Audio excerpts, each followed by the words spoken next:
നിയമസഭയിൽ ഭരണപക്ഷത്തെ മുൾമുനയിൽ നിർത്താൻ ഒരുങ്ങുന്നു പ്രതിപക്ഷം. കൂത്താട്ടുകുളത്ത് CPM വനിതാ കൌൺസിലറെ CPM തട്ടിക്കൊണ്ടുപോയ വിഷയത്തിൽ അടിയന്തര പ്രമേയ നോട്ടീസ് നൽകിയിരിക്കുന്നു പ്രതിപക്ഷം.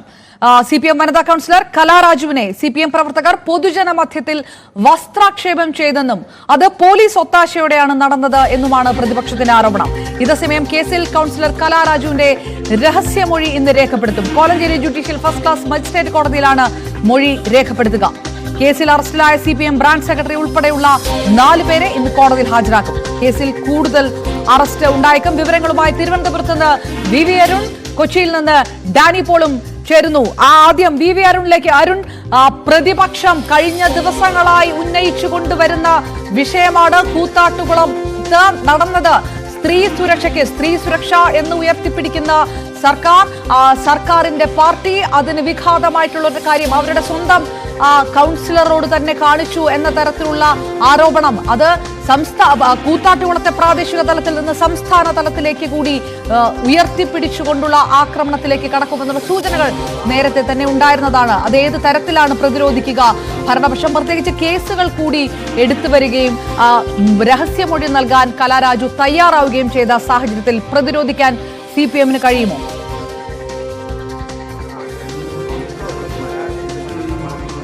മുഖ്യമന്ത്രി പിണറായി വിജയൻ ഇപ്പോൾ ആ നോട്ടീസ് മറുപടി പറയുകയാണ്.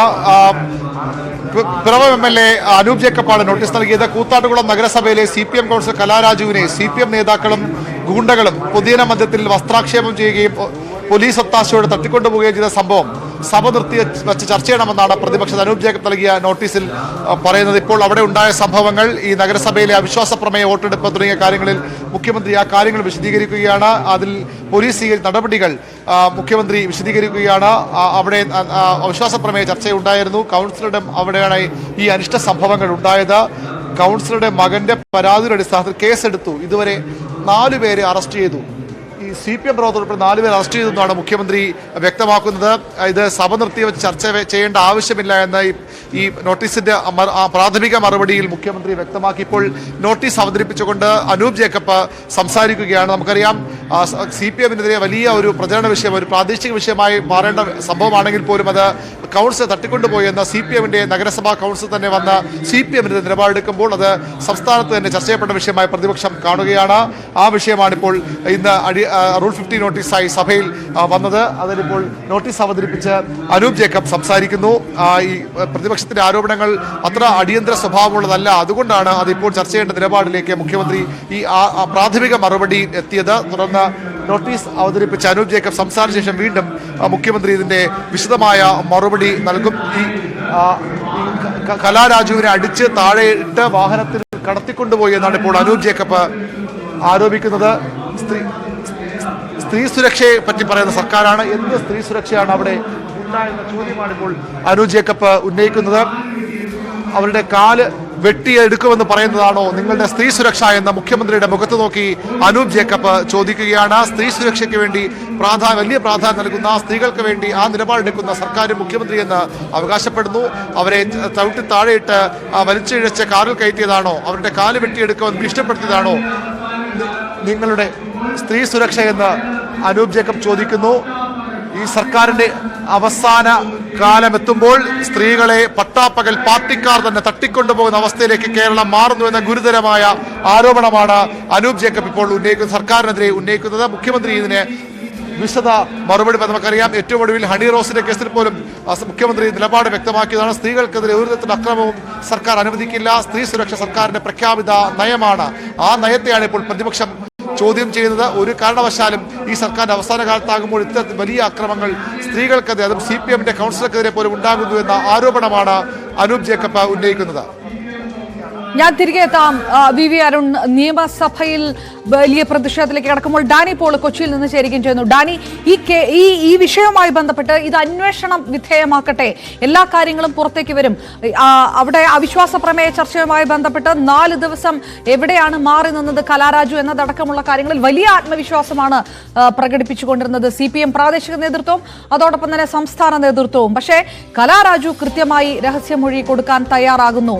കലാരാജു ഈ കഴിഞ്ഞ നിമിഷം വരെ ഉറച്ച് നിൽക്കുന്നത് CPM-നെതിരായിട്ടുള്ള ആരോപണങ്ങളിൽ തന്നെയാണ്. അത് ഏത് തരത്തിലുള്ള ഒരു പ്രതിരോധത്തിലേക്ക് CPM-നെ എത്തിക്കും? ഇതിന്റെ ഒരു നിയമ നടപടികൾ എങ്ങനെയാണ് നടക്കുന്നത്?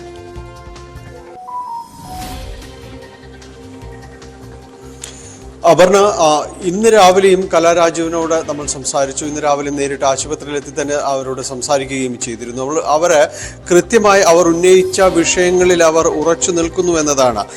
ഇതുമായി ബന്ധപ്പെട്ടുകൊണ്ട് ഇപ്പോൾ ഒരു അറസ്റ്റ് രേഖപ്പെടുത്തിയിരിക്കുന്നത് CPM ബ്രാഞ്ച് സെക്രട്ടറിയുടെ അറസ്റ്റ് രേഖപ്പെടുത്തിയിരിക്കുന്നു. മറ്റ് 3 പേർ കൂടി ഈ പാർട്ടിക്കാരെ 3 പേർ കൂടി കസ്റ്റഡിയിലുണ്ട്. അവരുടെ അറസ്റ്റും രേഖപ്പെടുത്തുകയാണ്. ഈ നടപടികൾ അത്രയും നടക്കുമ്പോഴും അവർ വളരെ വ്യക്തമായിട്ട് പറയുന്നു, എന്നെ ഉപദ്രവിച്ചവരുടെ പേര് വിവരങ്ങൾ വളരെ കൃത്യമായി കൊടുത്തിരുന്നു. എൻ്റെ കാല് വെട്ടുമെന്ന് പറഞ്ഞത് SFI ഭാരവാഹിയാണ്. അദ്ദേഹത്തിൻ്റെ പേര് ഞാൻ പറഞ്ഞിരുന്നു. മറ്റുള്ളവരെ എന്നെ ശാരീരികമായി ഉപദ്രവിച്ചവർ ഇവരെല്ലാം തന്നെ പേര് വിവരങ്ങൾ കൃത്യമായി കൊടുത്തതാണ്. പക്ഷേ ഇതുവരെയും അവരെ വിളിപ്പിക്കുകയോ കസ്റ്റഡിയിലെടുക്കുകയോ അറസ്റ്റ് ചെയ്യുകയോ അടക്കമുള്ള കാര്യങ്ങളൊന്നും തന്നെ ഉണ്ടായിട്ടില്ല എന്ന് അവർ പറയുകയും ചെയ്യുന്നു. ഇങ്ങനെയൊരു ഈ ഘട്ടത്തിൽ നിൽക്കുമ്പോഴാണ് അവർ തന്നെ ആവശ്യപ്പെടുകയും നേരത്തെ പോലീസിനോട് പറയുകയും ചെയ്തിരുന്ന കാര്യമാണ് രഹസ്യമൊഴി രേഖപ്പെടുത്തുക എന്ന കാര്യം. അതിൽ ഇന്ന് തീരുമാനമുണ്ടായിരിക്കുന്നു. ഇന്നലെ അതുമായി ബന്ധപ്പെട്ട സമൻസ് അവർക്ക് ലഭിച്ചിരുന്നു. ആരോഗ്യ പ്രശ്നങ്ങൾ ഉണ്ടായിരുന്നുകൊണ്ട് ഇന്നത് പോകുമോ എന്ന കാര്യത്തിൽ തുടക്കത്തിൽ ഒരു സംശയം ഉണ്ടായിരുന്നെങ്കിൽ അവരത് പോകാൻ തന്നെ തീരുമാനിച്ചിരിക്കുന്നു. ഇന്ന് 2:30 Kolenchery judicial first class magistrate കോടതിയിലാണ് അവരുടെ രഹസ്യമൊഴി രേഖപ്പെടുത്തുന്നത്. 2:30 അവർ കോലഞ്ചേരിയിൽ ഹാജരാകുന്നു എന്നത് തന്നെയാണ്. ഇത് ഈ കേസിനെ സംബന്ധിച്ചിടത്തോളം വളരെ സുപ്രധാനമായ ഒരു കാര്യമാണ്. അവർ തൻ്റെ മൊഴിയിൽ ഉറച്ചു നിൽക്കുന്നു എന്ന് മാത്രമല്ല, ഇതുമായി ബന്ധപ്പെട്ടുകൊണ്ട് തനിക്ക് നേരിടേണ്ടി വന്ന മുഴുവൻ വിഷയങ്ങളുണ്ട്. അതെല്ലാം തന്നെ കോടതിക്ക് മുന്നിലേക്ക് അവർ എത്തിക്കുന്നു എന്നതാണ്. രഹസ്യമൊഴിയായിട്ട് തന്നെ കൊടുക്കുന്നു.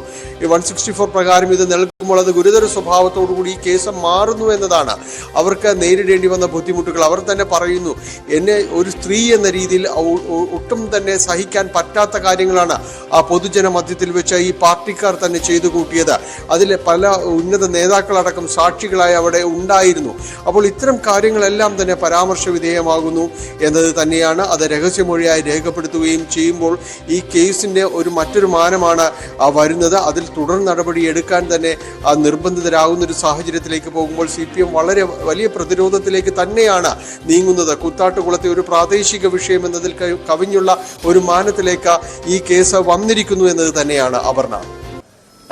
ഡാനി, ഇതിനകത്ത്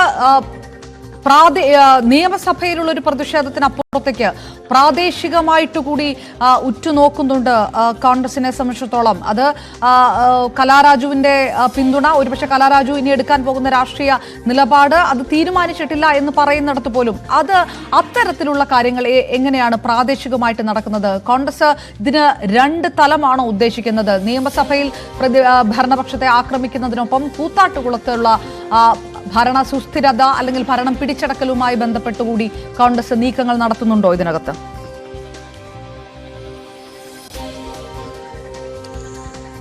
അപർണ, ഇക്കാര്യത്തിൽ ഈ കൂത്താട്ടുകുളം നഗരസഭയെ സംബന്ധിച്ചിടത്തോളം 25 അംഗ കൗൺസിലാണ് ഉള്ളത്. അതിൽ നിലവിലെ ഒരു സാഹചര്യം, അതായത് കലാരാജുവിനെ കൂടി ചേർത്ത് നിർത്തുമ്പോൾ ഒരു സാഹചര്യം ഉണ്ടായിരുന്നത് 13 അംഗങ്ങളുടെ ഒരു നില എന്ന രീതിയിലായിരുന്നു. UDF-നുള്ളത് 11 അംഗങ്ങളായിരുന്നു, ഒരു സ്വതന്ത്രൻ എന്ന രീതിയിലായിരുന്നു.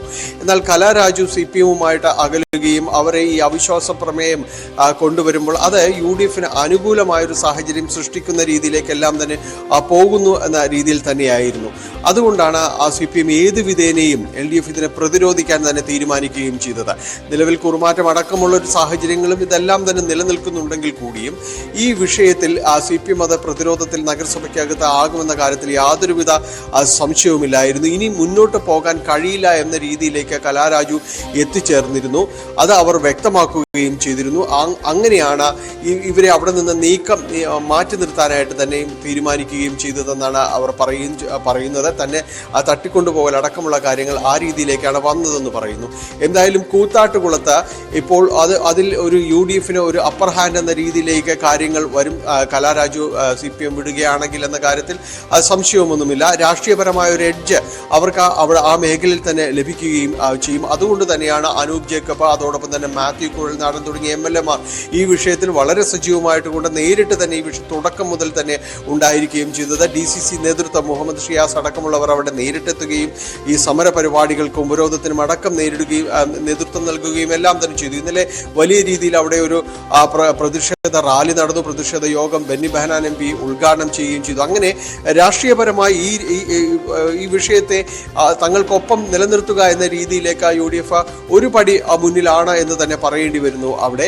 കാരണം അവർ ആ രീതിയിലേക്ക് കാര്യങ്ങൾ കൃത്യമായി ക്രമീകരിച്ച് മുന്നോട്ട് പോകുന്നതോടൊപ്പം തന്നെയാണ് അവർ പറഞ്ഞതുപോലെ നിയമസഭയ്ക്കകത്ത് കൃത്യമായി ആക്രമിക്കുക എന്ന രീതിയിലേക്ക് തന്നെ വന്നിരിക്കുന്നു. പ്രത്യേകിച്ച് അതിന് മുൻപന്തിയിൽ നിൽക്കുന്നത് ഇവിടെ നിന്നുള്ള MLA മാർ തന്നെയാണ്. അതുകൊണ്ട് അവർ ആ കാര്യങ്ങൾ അതിനകത്ത് നിർവഹിക്കുന്നതോടൊപ്പം തന്നെ പ്രാദേശികമായി ഈ കൂത്താട്ടുകുളം, മൂവാറ്റുപുഴ, കോതമംഗലം ഈ ഒരു ബെൽറ്റിൽ കൃത്യമായി ഈ വിഷയം രാഷ്ട്രീയപരമായി അതിൽ തങ്ങൾക്ക് ഒപ്പം ചേർത്ത് നിർത്തുക എന്ന രീതിയിലേക്കും UDF കാര്യങ്ങൾ